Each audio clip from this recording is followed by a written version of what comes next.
Gentlemen, you have our gratitude. That is a line from a famous Bruce Lee film that perfectly describes the audience reaction to the Stage 3 champions. In fact, the name of that movie also describes very well the new era in Overwatch League, and that is Enter the Dragon. Here to break down Shanghai Dragons Stage 3 victory, Ardo Cal alongside Jacob Wolf and Emily Rand in Los Angeles. Emily, let's start with you. How did Shanghai Dragons get here after such a abysmal Season 1? Now they stand as Stage 3 champs. They changed their entire roster. That's basically it. I think the Season 1 roster, they tried one roster permutation, didn't work, swapped it out to a hybrid roster mid-season, that also didn't work. The roster they have now is the core of a team that used to be known as Kongnu Pantera, and they have been performing really well. They already had built-in synergy together. I think bringing Gamsu in during week 1 after Fearless returned was also a huge thing, because not only is he a great tank player, but he's also just a really good mental leader for this team. And yeah, that is how they did it. I mean, more recently, they went through 3 of the toughest teams to do this. So their run this year has actually been super impressive. We are seeing changes in meta, Jacob. We are seeing shifts that maybe benefit Shanghai. So let's dive into that. Is this an official signal of intent, a changing of the guard to say, there's a possible 2-2-2 lock coming, and it's going to benefit Shanghai the most, as evidenced by what happened in this playoffs? How do you feel about this? I don't know if I agree with your take of this being the Shanghai era of Overwatch. I think that is a little bit too early to tell, and I think that's putting a little bit too much stock into the stage playoffs of the Overwatch League. The actual playoffs are a much different thing, right? And they're not that far away from now. I'm interested to see if the 2-2 lock is 2-2-2 lock is implemented here shortly, how they do in that meta. But you can't forget the other teams that are really good in this league, people like the New York Excelsior, the Vancouver Titans, and the San Francisco Shock. And yes, they did sort of win their stage playoffs, 2 of those in a different meta than what we are currently seeing now as teams try to sort of prepare for this other 2-2-2 meta. But I don't think you can just call Shanghai that they are the kings of Overwatch right now. Why not? They beat NYXL, they beat Vancouver, and they beat San Francisco all back to back to claim the championship. And it seems like a 2-2-2 would benefit them more than all those other 3 teams. Emily, am I wrong in saying that? I mean, I think the thing about Shanghai is that they've been running triple DPS with almost a pseudo kind of dive look.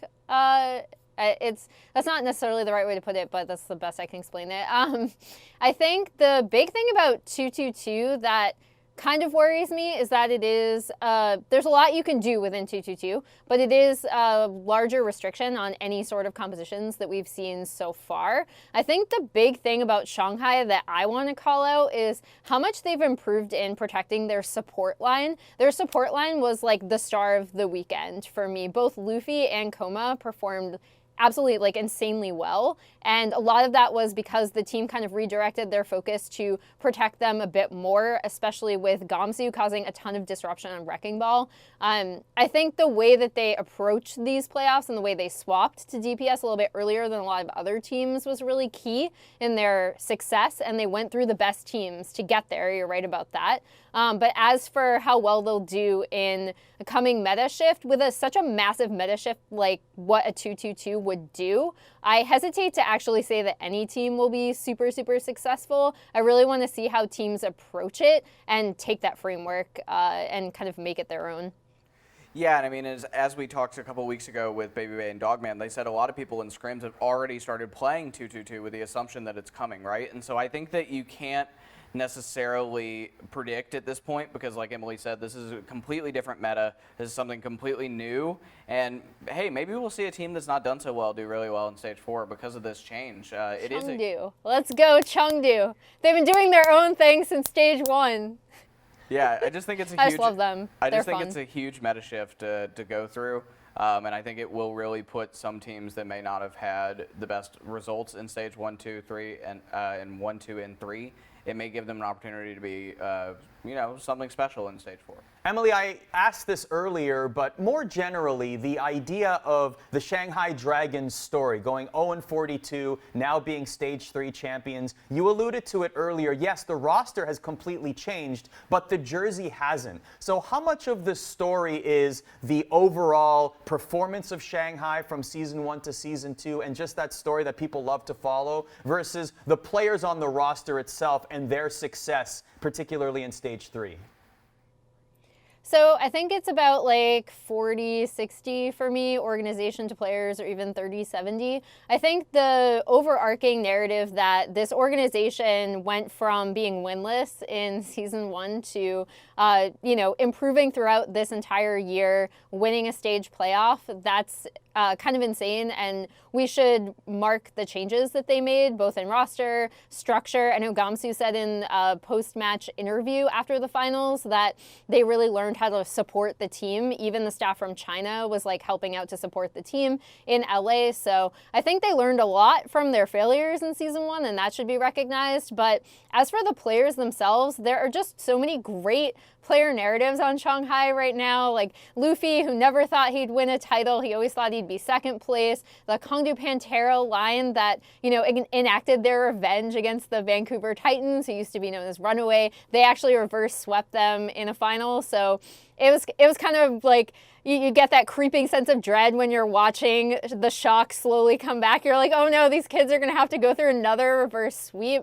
Gamsu, who's been in 2 games, and this is his first kind of major win. I think all of those need to be touched upon and highlighted as their own narratives, because they're all really interesting in their own right. And I think the focus should be on that with the framework of, the organization's narrative. Yeah, I mean, I'm not necessarily like sold on this redemption narrative, right? Like clearly the management has done a better job this year than they did last, but they essentially bought an entire brand new roster, as Emily was outlining in Chengdu Pantera. And so when I look at it, you can't give them credit without giving them the flack for last year. They were the only Chinese team. Every Chinese fan last year was rooting for them, and they let that country down. They looked absolutely abysmal last year, so you can't give them credit now without necessarily giving them flack for last year. Well, no matter where you land in terms of the Shanghai Dragons story, what can't be taken away from them is defeating the 3-headed monster in the Stage 3 playoffs, NYXL, Vancouver, and the Stage 2 champ San Francisco Shock in the finals. That is good enough to be our moment of the week, brought to you by Omen by HP. For more esports coverage, keep it locked here at ESPN.com/esports.